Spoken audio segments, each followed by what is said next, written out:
بسم اللہ الرحمن الرحیم۔ مطالب الفرقان سورہ المرسلات نمبر 77۔ قرآن مجید کی تفسیر خود قرآن مجید سے، از علامہ غلام احمد پرویز صاحب، اخذ و تلخیص محمد اکبر دکشت بھارتواج، نظر ثانی ڈاکٹر انعام الحق۔ سورہ المرسلات نمبر 77 مکی۔ بسم اللہ الرحمن الرحیم۔ اے اللہ، میری تمام تر کوششوں کا مقصد ربوبیت عامہ کے لیے تیری صفات کو بانداز رحمانیت و رحیمیت معاشرے کے اندر ظہور میں لانا ہے۔ ابتدائیہ۔ انسانوں کی رفاقت سے حق جلدی غالب آ جاتا ہے، ورنہ یہ کائناتی رفتار سے آہستہ آہستہ غالب آتا رہتا ہے۔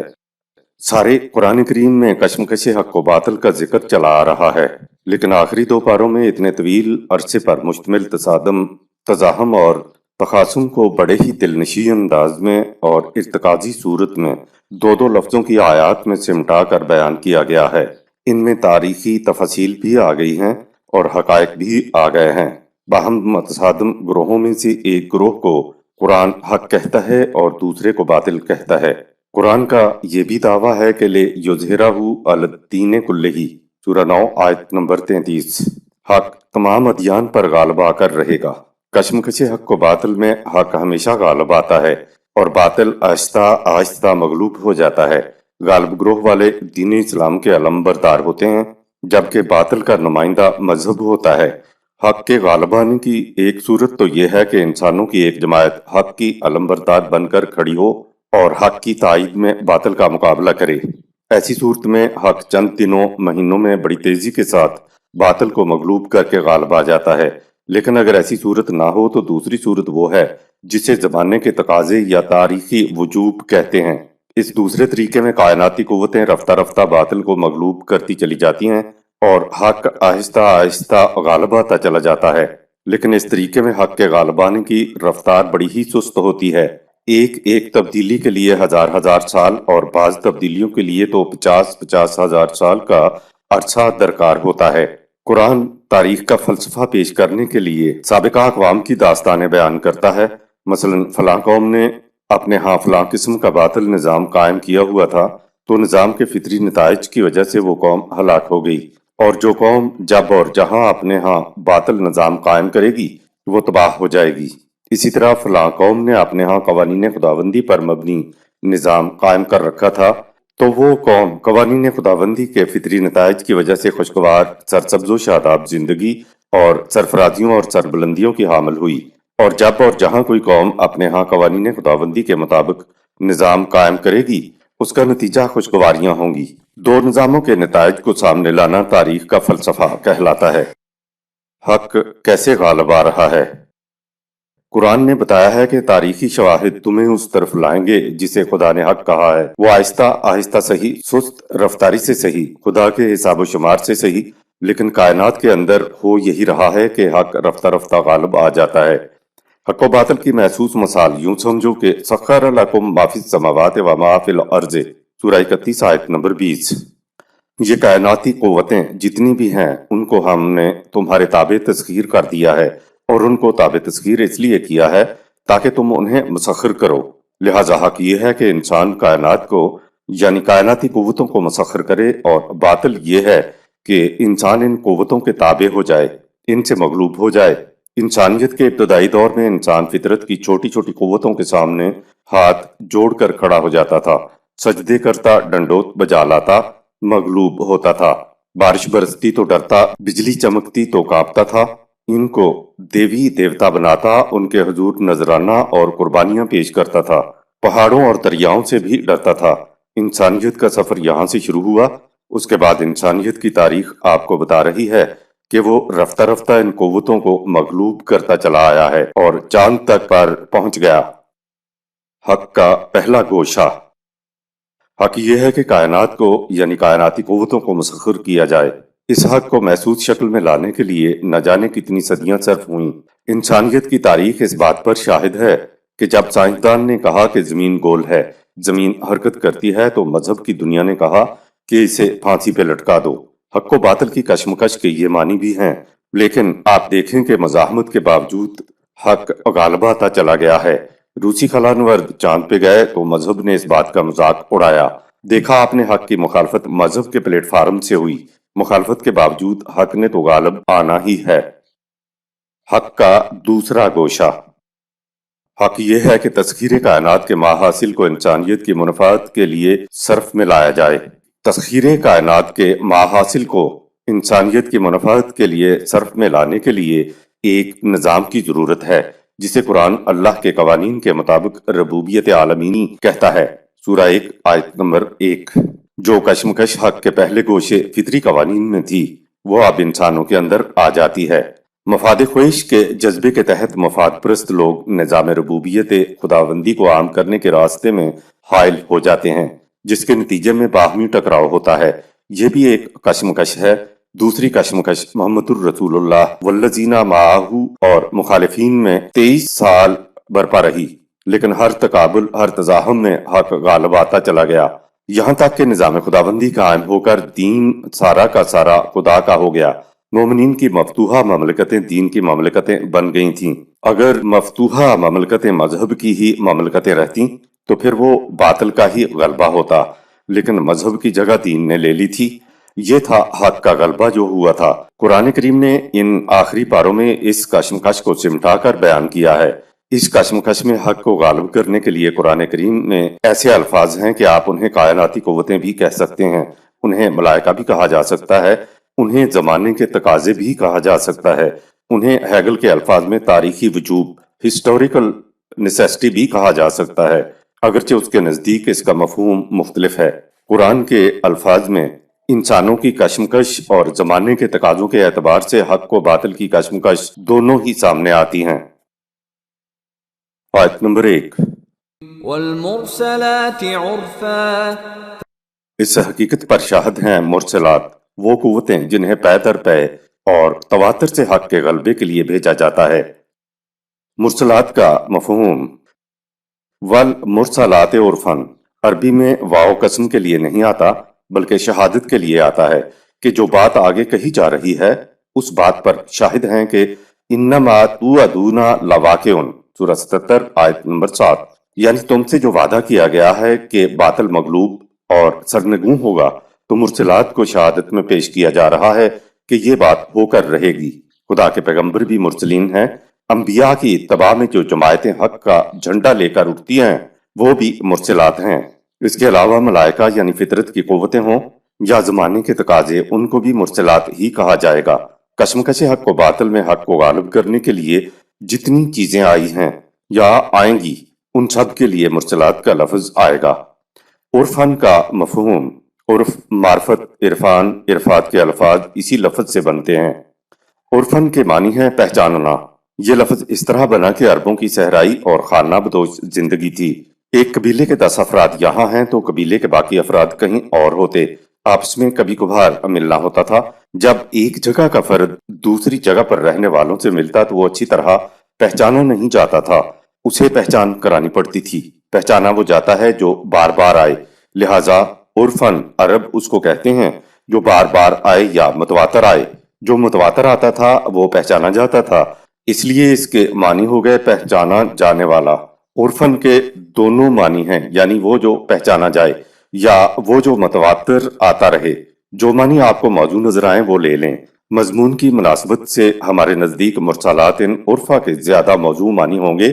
وہ جو متواتر بھیجے گئے، الگ تواتر بھیجے گئے، ان کے بھیجنے میں انقطاع نہیں ہوتا، کیونکہ حق و باطل کی کشمکش کا سلسلہ متواتر چلا آ رہا ہے۔ اس لیے خدا کی طرف سے بھی حق کی علمبردار قوتیں متواتر آتی رہی ہیں اور آتی رہیں گی۔ اگر عرفاً کے معنی پہچان نہ لیے جائیں تو قرآن نے مرسلات کی جو پہچان بتائی ہے اس کی روح سے مرسلات پہچانی بھی جا سکتی ہیں۔ جب آپ تاریخ میں حق کی علمبردار قوت کو متعین کریں گے جو حق کی تائید میں کھڑی ہوئی ہوں تو وہ معرفت ہو جائے گی، پہچانی جائے گی۔ ہمارے ہاں مرسل یا مرسلات کی حیثیت سے خدا کے پروگرام کو کامیاب بنانے والے پیغمبر ہوں، مجاہد ہوں، کائناتی قوتیں ہوں، ان کو پہچانا جا سکتا ہے۔ اور وہ باطل کے مقابلے میں تواتر سے بھی آئیں گی۔ یہ قوتیں آ کر کیا کرتی تھیں، اس کے لیے آگے دیکھیے آیت نمبر 2۔ فالعاصفات عصفا، تاکہ مرسلات انسانی زندگی کے لیے غیر مفید باطل نظریات، تصورات اور نظاموں کو خس و خاشاک کی طرح اڑا کر دور پھینک دیں اور یوں دانے کو بھوسے یعنی حق کو باطل سے الگ کر دیں۔ مرسلات حق کو باطل سے جدا کرتے ہیں۔ مرسلات قوتوں نے حق اور باطل کی کشمکش میں باطل کو مغلوب کرنا ہوتا ہے اور حق کو غالب کرنا ہوتا ہے۔ قرآن کہتا ہے کہ حق اور باطل آپس میں اس طرح ملے ہوئے ہوتے ہیں کہ پہچانے نہیں جاتے۔ باطل حق کو اپنے اندر لپیٹ لیتا ہے اور پھر وہ جس شکل میں بھی سامنے آتا ہے وہ باطل ہی کی شکل ہوتی ہے اور لوگ اسی کو حق سمجھنے لگ جاتے ہیں، حالانکہ اس نے حق کو اپنے اندر چھپا رکھا ہوتا ہے۔ یہ جو فصل کے خوشے ہوتے ہیں ان میں دانے ہوتے ہیں۔ گیہوں کے دانے کے اوپر ایک چھلکا ہوتا ہے جس کے اندر دانا چھپا ہوا ہوتا ہے، اور چھلکوں میں چھپے دانوں ہی کو فصل بھی کہا جاتا ہے۔ دانوں کو چھلکے سے جدا کرنے کے لیے کسان کرتا یہ ہے کہ فصل کو زمین پر بچھا کر اوپر سے سارا دن بیلوں کو مسلسل چلاتا ہے۔ بیلوں کے پاؤں کے مسلنے سے دانا چھلکے سے باہر آ جاتا ہے، لیکن دانا اور بھوسا یعنی حق و باطل ابھی ملے ہوئے ہوتے ہیں۔ چلتی ہوا میں دانا اور بھوسا ملے آمیزے کو ہوا میں اچھالا جاتا ہے، جس سے دانا وزنی ہونے کی وجہ سے نزدیک گرتا ہے اور بھوسا ہلکا ہونے کی وجہ سے ذرا دور جا کر گرتا ہے۔ اس عمل کو گاہنا اور اڑانا کہتے ہیں۔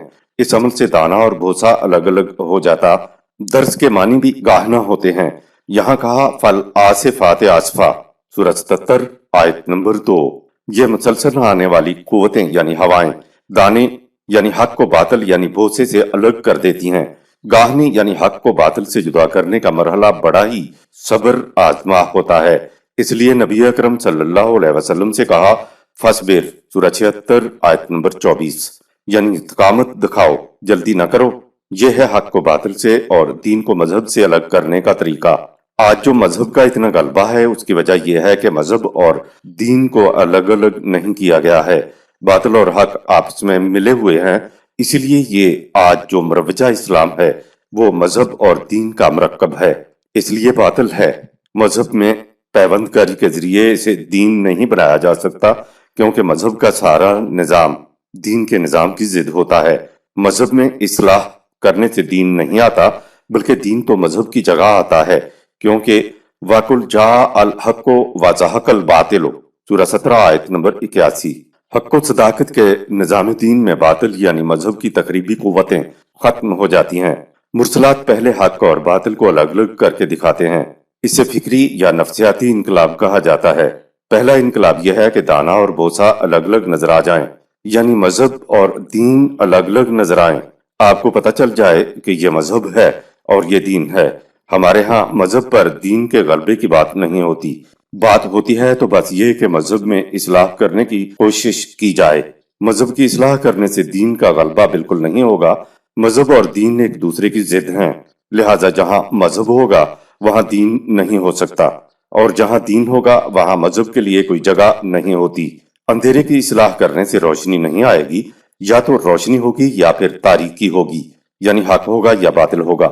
فالعاصفات عاصفا، سورہ 77 آیت نمبر 2۔ مرحلہ دانے حق کو بھوسے سے باطل سے الگ کر کے دکھا دیتا ہے۔ جو بھوسا تھا وہ باطل تھا، اس لیے وہ انسانوں کے لیے بیکار ٹھہرا، اور بھوسے کے اندر جو دانے تھے انہوں نے زندگی کا ذریعہ بننا تھا۔ لہٰذا اس مفید جزو دانے کے لیے اگلی آیت دیکھیے، آیت نمبر 3۔ والناشرات نشرا، اور مرسلات انسانیت کے حق میں مفید نتائج کو دور دور تک پھیلا دیں، کیونکہ دنیا میں وہی نظام باقی رہ سکتا ہے جو تمام نوع انسان کے لیے مفید ہو۔ سورہ 13 آیت نمبر 17۔ مرسلات دانے اور بھوسے ملے آمیزے کو یعنی حق کو باطل کے آمیزے کو نہیں پھیلاتے، بلکہ حق یعنی دانوں کو بھوسے سے الگ کر کے یہ انسانیت کے لیے سامان نشو و نما کے طور پر پھیلاتے ہیں۔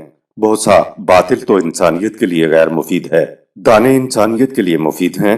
یہ دانوں کو جمع نہیں کرتے، بلکہ وہ نظام سرمایہ داری کے برعکس ان کو ساری دنیا کے لیے پھیلاتے ہیں۔ اب آپ کے سامنے دو نظام آ گئے، ایک مرسلات کا لایا ہوا نظام جس میں جمع کرنے کی بجائے سامان زیست کو پھیلایا جاتا ہے، دوسرا سرمایہ دارانہ نظام جس میں دولت اکٹھی کی جاتی ہے اور اس کو گنا جاتا ہے، سورہ 104 آیت نمبر 2، اور جمع کر کے تھیلی کا منہ کس کے بند کر دیا جاتا ہے، سورہ 70 آیت نمبر 18، تاکہ ایک روپیہ بھی اس میں سے کسی محتاج کے لیے نہ نکل سکے۔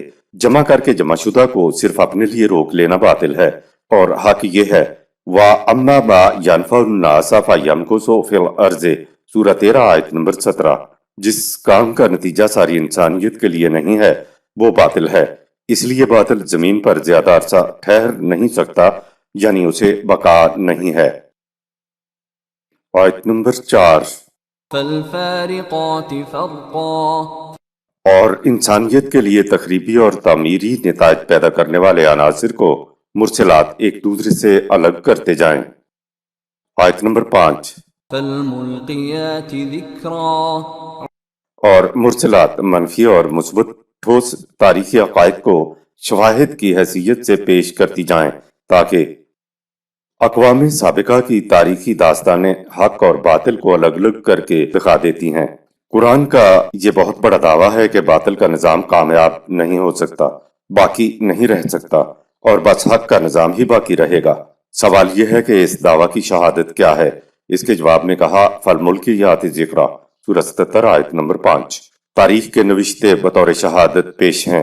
قرآن کریم حضرت نوح علیہ السلام سے لے کر حضرت محمد صلی اللہ علیہ وسلم تک کی جو داستانیں پیش کرتا ہے وہ اسی لیے تو پیش کرتا ہے کہ دیکھ لو جن اقوام نے ہمارے قوانین کے مطابق اپنا نظام زندگی استوار نہیں کیا تھا ان کا یہ اور یہ ناخوشگوار انجام ہوا تھا، اور جنہوں نے اپنے نظام زندگی کو ہمارے قوانین کے مطابق قائم کر لیا تھا ان کو اس دنیا کی زندگی ہی میں خوشگواریاں، نعمتیں، قوت اور سلطنت حاصل ہو گئی تھی۔ یہ ابدی اصول ہے کہ جب اور جہاں بھی خدا کے قوانین کے موافق یا مخالف نظام ہوگا ان کا وہی نتیجہ نکلے گا جو پہلے نکلتا رہا ہے۔ قرآن نے اس نقطہ نگاہ سے تاریخی نوشتوں کو اپنے دفتین میں محفوظ کیا ہے کہ جس قسم کا نظام زندگی اسی قسم کا نتیجہ مرتب ہوگا۔ جو حق کو لے کر اٹھتے ہیں وہ انہی تاریخی نوشتوں کے نتائج کو شہادت میں پیش کرتے ہیں۔ قرآن کریم نے صرف انہی اقوام کا ذکر کیا ہے جو عربوں کے ارد گرد بستی تھیں اور جن کے احوال سے یہ واقف تھے۔ ان کی اجڑی بستیوں پر سے ان کا گزر ہوتا رہتا تھا۔ اب سوال یہ ہے کہ مرسلات تاریخی نوشتوں کو کیوں پیش کرتے تھے؟ جواب کے لیے اگلی آیت ملاحظہ فرمائیں۔ آیت نمبر 6۔ عذرا او نذرا، اتمام حجت ہو جانے کے بعد خطرات سے آگاہ ہو کر جو ان سے بچنا چاہے بچ جائے۔ آیت نمبر 7۔ انما توعدون لواقع، اوپر آیت میں بیان اس بات پر شاہد ہے کہ جس واقع ہونے والے انقلاب کا تم سے وعدہ کیا جاتا ہے وہ ضرور واقع ہو کر رہے گا۔ قرآن سمجھنے کا اور تاریخ سے اس کی تائید حاصل کرنے کا طریقہ قرآن نے خود بتا دیا ہے۔ پہلے قرآن سے متعین کرو کہ حق کیا ہے اور باطل کیا ہے، متعین کرو کہ دین کیا ہے اور مذہب کیا ہے، متعین کرو کہ دانے کیا ہیں اور بھوسا کیا ہے۔ پھر قرآن میں اقوام کا، انبیاء کرام کا اور صلات کا مطالعہ کرو۔ قرآن بتائے گا کہ غلط نظام کون سا تھا اور اس کا کیا نتیجہ نکلا، حق پہ مبنی نظام کون سا تھا اور اس کا کیا نتیجہ نکلا۔ حقائق آپ کے سامنے آ جائیں گے اور وہ اس امر کی شہادت دیں گے کہ ہم نے اپنے ہاں جو نظام قائم کر رکھا ہے اس کا انجام کیا ہوگا۔ جب تعمیری پلڑا اٹھ جاتا ہے تو تباہی آ جاتی ہے، جب تک تعمیری پلڑا جھکا رہے تباہی نہیں آتی۔ جب تباہی آئے گی تو کیا ہوگا، اس کے لیے اگلی آیت دیکھیے۔ آیت نمبر 8۔ فَإِذَا النُّجُومُ طُمِسَتْ، آنے والے انقلاب کے وقت مخالفین کے چھوٹے چھوٹے گروہوں کی قوت ماند پڑ جائے گی۔ نجوم کے لغوی معنی تو ستارے ہیں، لیکن خود عربی زبان میں نجوم کے مجازی معنی چھوٹی چھوٹی ریاستیں ہوتا ہے۔ قرآن میں ستاروں، چاند، سورج اور جبال کا ذکر ہے۔ اگر لغوی معنی لیے جائیں تو یہ ہے کہ ستارے چڑھ جائیں گے، چاند شک ہو جائے گا، سورج ماند پڑ جائے گا اور پہاڑ ریزہ ریزہ ہو جائیں گے۔ تو ان طبعی واقعات میں انسان کے لیے کوئی سبق نہیں ہے۔ کائنات خدا کی طرح ابدی نہیں ہے، ایک دن ایسا کچھ بھی ہوگا، لیکن اس میں ہمارے لیے کوئی عبرت، کوئی سبق نہیں ہے۔ آج سے کروڑوں سال بعد یہ کچھ ہوا تو اس زمانے کا انسان بھی ان واقعات کو نہیں روک سکے گا، اور ہم تو اس وقت ہوں گے بھی نہیں۔ مجازی معنوں میں نجوم کے معنی چھوٹی چھوٹی ریاستیں ہیں۔ چاند سے مراد روما کی سلطنت ہے جس کے جھنڈے پر چاند کا نشان تھا، اور سورج سے مراد ایران کی سلطنت ہے جن کے جھنڈے پر سورج کا نشان تھا اور آج بھی ہے۔ جبال سے مراد بڑے بڑے سردار ہیں جن کی قوت اور حشمت کے کھونٹے پہاڑوں کی طرح جمے ہوئے ہوں۔ نجوم کے مجازی معنی کی روح سے سب سے پہلے چھوٹی چھوٹی ریاستیں مغلوب ہوں گی، اور تاریخ بتاتی ہے کہ ایسا ہی ہوا تھا۔ آیت نمبر 9۔ وَإِذَا السَّمَاءُ فُرِجَتْ اور بڑے بڑے سرداروں کی رفعت اور سرفرازیوں کے پرخچے اڑ جائیں گے۔ آیت نمبر 10۔ وَإِذَا الْجِبَالُ نُسِفَتْ اور پہاڑوں جیسی محکم انسانی قوتیں ریزہ ریزہ ہو کر اڑ جائیں گی، یعنی بے وقت ہو جائیں گی۔ سورہ 20 آیت نمبر 105، سورہ 56 آیت نمبر 5۔ آیت نمبر 11۔ وَإِذَا الرُّسُلُ أُقِّتَتْ اور جب تمام پیغام پہنچانے والوں کا وقت مقرر کر دیا جائے گا کہ ان میں سے کس نے کب اور کیا کیا کام کرنا ہے۔ قوموں کے تعمیری اور تخریبی اعمال عروج و زوال کا فیصلہ کرتے ہیں۔ خود انسان کے اندر دو قوتیں کشمکش میں رہتی ہیں، یعنی مدافعتی قوت اور تخریبی قوت۔ علم طب کی روح سے کروڑوں کی تعداد میں تباہ کرنے والے مضر جراثیم ہماری ہر سانس کے ساتھ اندر جاتے ہیں۔ اگر اندر موجود مدافعتی نظام توانا ہے تو مدافعتی نظام مضر جراثیم کو ہلاک کر دیتا ہے اور انسان صحت مند رہتا ہے۔ اگر باہر سے جانے والے مضر جراثیم اندر کے مدافعتی نظام پر غلبہ پا لیں تو انسان بیمار ہو جاتا ہے۔ دوائی کے ذریعے جب مضر جراثیم کو کمزور کر دیا جائے تو مدافعتی قوت ان مضر جراثیموں پر غلبہ پا لیتی ہیں، انسان صحت مند ہو جاتا ہے۔ اگر بیماری کے جراثیم زیادہ وزنی ہیں، بھاری ہیں، توانا ہیں، غالب ہیں تو انسان ایک دن مر جاتا ہے۔ یہی عروج و زوال کا پیمانہ ہے۔ جب تک کسی قوم کا تعمیری پلڑا جھکا رہتا ہے تو قوم روبے عروج ہوتی ہے، اور اگر تعمیری پلڑا اٹھ جائے اور تخریبی پلڑا جھک جائے تو قوم روبے زوال ہو کر آخر کار مٹ جاتی ہے۔ جس دن، جس لمحے یا جس دور میں پلڑوں کا آخری فیصلہ نکلتا ہے اس کو یوم الفصل سورہ 77 آیت نمبر 13 کہتے ہیں۔ آیت نمبر 12۔ لِأَيِّ يَوْمٍ أُجِّلَتْ پوچھتے ہیں یہ انقلاب کس وقت کے لیے ملتوی کیا گیا ہے۔ آیت نمبر 13۔ لِيَوْمِ الْفَصْلِ بتا دو یہ انقلاب یوم الفصل تک کے لیے ٹالا گیا ہے۔ آیت نمبر 14۔ وَمَا أَدْرَاكَ مَا يَوْمُ الْفَصْلِ وہی خداوندی سے بڑھ کر تجھے کون بتا سکے گا کہ یوم الفصل کیا ہے؟ لو سنو۔ آیت نمبر 15۔ وَيْلٌ يَوْمَئِذٍ لِّلْمُكَذِّبِينَ دنیا و آخرت میں یوم الفصل کے دن قانون خداوندی کی تکذیب کرنے والوں کے لیے تباہی ہے۔ آیت نمبر 16۔ أَلَمْ نُهْلِكِ الْأَوَّلِينَ کیا ان سے پہلے ہو گزری تکذیب کرنے والی اقوام کو ہم نے تباہ نہیں کیا تو یہ مخاطب کیسے بچ جائیں گے؟ آیت نمبر 17۔ ثُمَّ نُتْبِعُهُمُ الْآخِرِينَ پھر ان کے بعد دوسری قومیں آئیں اور تکذیب کی وجہ سے اپنے اپنے انجام کو پہنچتی رہیں۔ آیت نمبر 18۔ كَذَلِكَ نَفْعَلُ بِالْمُجْرِمِينَ ہم مجرمین کے ساتھ یہی معاملہ بلا امتیاز کرتے ہیں۔ مجرم کے معنی ہے دوسروں کے ہاں کے درخت کے پھل کو کاٹ کر اپنے ہاں لے آنا۔ آیت نمبر 19۔ وَيْلٌ يَوْمَئِذٍ لِّلْمُكَذِّبِينَ دنیا و آخرت میں یوم الفصل کے دن قانون خداوندی کی تکذیب کرنے والوں کے لیے تباہی ہے۔ آیت نمبر 20۔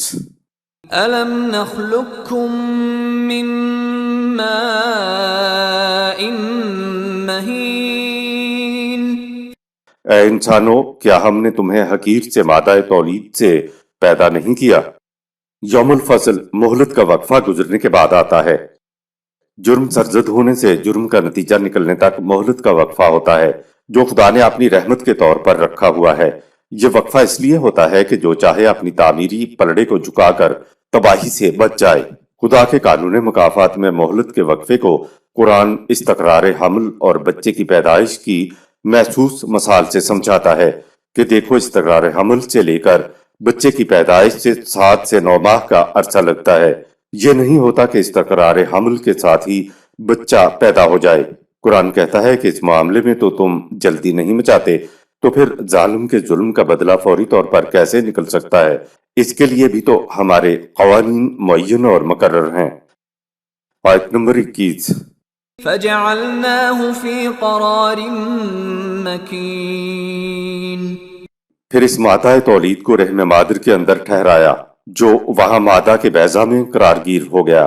سورہ 23 آیت نمبر 13۔ قرارن، جب متحرک شے کسی مقام پہ جا کر رکتی ہے تو وہ ٹھہرنے والا مقام اس شے کا قرار ہوتا ہے۔ نطفے میں موجود کروڑوں جرثومے متحرک ہوتے ہیں۔ جب کوئی ایک جرثومہ مادہ کے انڈے میں جا گھستا ہے تو وہاں جا کر اس کی حرکت رک جاتی ہے۔ مرد اور عورت کے جرثوموں کی آمیزش کو مکینن کہتے ہیں۔ دونوں کی آمیزش رحم میں قرار گیر ہو جاتی ہے۔ یہ مکین کب تک رہتا ہے؟ کہا الی قدر معلوم، سورہ 77 آیت نمبر 22۔ وقت معلوم تک مکین رہتا ہے۔ ظاہر ہے کہ ہم سب جانتے ہیں کہ بچے کی پیدائش تک 7 سے 9 ماہ لگتے ہیں۔ اسی مدت کو وقت معلوم کہا گیا ہے۔ آیت نمبر 22۔ إلى قدر معلوم اور وہاں معین وقت تک جو تمہیں معلوم ہے ہمارے مقررہ پیمانوں کے مطابق نشو و نما پاتا ہے۔ آیت نمبر 23۔ فقدرنا فنعم القادرون ہم نے تمام امور کے اندازے اور پیمانے مقرر کر رکھے ہیں جو نہایت عمدگی سے وقفے کے دوران اپنے نتائج مرتب کرتے رہتے ہیں۔ فطری اور اخلاقی قوانین دراصل دین اللہ کے 2 گوشے ہیں جنہیں ساتھ ساتھ لے کر چلنا ہوتا ہے۔ تسخیر فطرت حق ہے اور فطرت سے مغلوب ہو جانا باطل ہے۔ یہ بھی حق و باطل کی ایک کشمکش ہے جو جاری ہے۔ یہ کشمکش حق و باطل ذرا تشریح طلب ہے۔ جب آپ قوانین خداوندی کہیں گے تو سب سے پہلے تو کائناتی قوانین یعنی فطری قوانین سامنے آئیں گے۔ ان قوانین کی تسخیر سے جو کچھ حاصل ہوتا ہے اس کو خرچ کرنے کے لیے اخلاقی قوانین کی ضرورت پڑے گی۔ اگر کسی قوم کے پاس خرچ کرنے کے لیے کچھ بھی نہیں ہے، یعنی جو تسخیر فطرت کے ذریعے کچھ حاصل نہیں کرتی، تو اس کو اخلاقی قوانین کی بھی کوئی ضرورت نہیں ہے۔ آخرت سے پہلے دنیا کے حسنات کی بات قرآن نے کی ہے۔ آتنا فی الدنیا حسنہ، سورہ 2 آیت نمبر 201۔ ہماری دنیاوی زندگی کو حسین اور خوشگوار بنا۔ جب آپ اطاعت خداوندی کہیں گے تو سب سے پہلے کائناتی قوانین آ جائیں گے۔ بہرحال قوانین فطری ہوں یا اخلاقی، دونوں خدا کے بنائے ہوئے اور مقرر کردہ ہیں۔ اخلاقی قوانین انبیاء کو بذریعہ وحی ملتے تھے اور فطری قوانین کائنات میں از خود جاری و ساری ہیں۔ ان قوانین کو انسان خود اپنے تجربے، مشاہدے اور مطالعے سے معلوم کرتا ہے یا ان کا انکشاف کرتا ہے۔ تسخیری عمل سے انسان کائناتی قوتوں کا مالک ہوتا چلا جاتا ہے۔ جو قومیں تسخیری عمل نہیں کرتی وہ اپنی زندگی کی ہر صورت اور تقاضے کے لیے دوسروں کی محتاج رہتی ہیں۔ یہ اقوام ان اقوام کی محتاج ہوتی ہیں جنہوں نے کائناتی قوتوں کا انکشاف کر کے ان کے ذریعے تسخیری عمل کیا ہوتا ہے۔ غور کریں یہ طبعی قوانین کا گوشہ کتنا اہم ہے۔ قرآن کریم طبعی قوانین کے گوشے کو بھی دین قرار دیتا ہے۔ ایک مقام پہ ہے افغیر دین اللہ یبغون ولہ اسلم من فی السماوات والارض طوعا وکرہا والیہ یرجعون، سورہ 3 آیت 83۔ کیا یہ لوگ خدا کے دین کے علاوہ کوئی اور دین چاہتے ہیں جبکہ کائنات کی ہر شے مجبور ہو کر اس کے طبعی قوانین کے سامنے سجدہ ریز ہے۔ طبعی قوانین کو بھی قرآن نے دین اللہ کہا ہے کہ کیا یہ لوگ دین اللہ کے خلاف کسی اور دین کی تلاش کر رہے ہیں؟ خدا کے قوانین طبعی و اخلاقی کے سامنے سر تسلیم خم کر دینا دین اللہ ہے۔ 2 ہی آیات آگے کہا وَمَن يَبْتَغِ غَيْرَ الْإِسْلَامِ دِينًا فَلَن يُقْبَلَ مِنْهُ، سورہ 3 آیت 85۔ جو اسلام کے سوا کسی اور دین کی تلاش کرتا ہے تو وہ قابل قبول نہیں ہوگا۔ لہذا قرآن قوانین خداوندی کے سامنے سر تسلیم خم کرنے کو دین کہتا ہے، چاہے وہ قوانین فطری ہوں یا اخلاقی ہوں۔ یہ جو فطری قوانین کائنات میں آج خود جاری و ساری ہیں، انسان ان میں دخل اندازی نہیں کر سکتا۔ اگر کوئی فطری قانون کی خلاف ورزی کرے گا تو اس کا نتیجہ نقصان فوراً پالے گا۔ فطری قانون کے نتیجے میں رد و بدل کرنے پر بھی انسان قادر نہیں ہے۔ پیاس لگنے پر آپ پانی نہیں پیتے تو کچھ وقت گزرنے پر آپ کے اندر ایک دوزخ مرتب ہوتا چلا جاتا ہے۔ یہ خدا کے قانون کی خلاف ورزی کا نتیجہ ہے۔ اور وَإِلَيْهِ يُرْجَعُونَ، سورہ 3 آیت 85 یہ ہے کہ پیاس بجھانے والے قانون کے مطابق پانی پی کر آپ پیاس بجھا لیتے ہیں تو اندر کی آگ بجھ جاتی ہے۔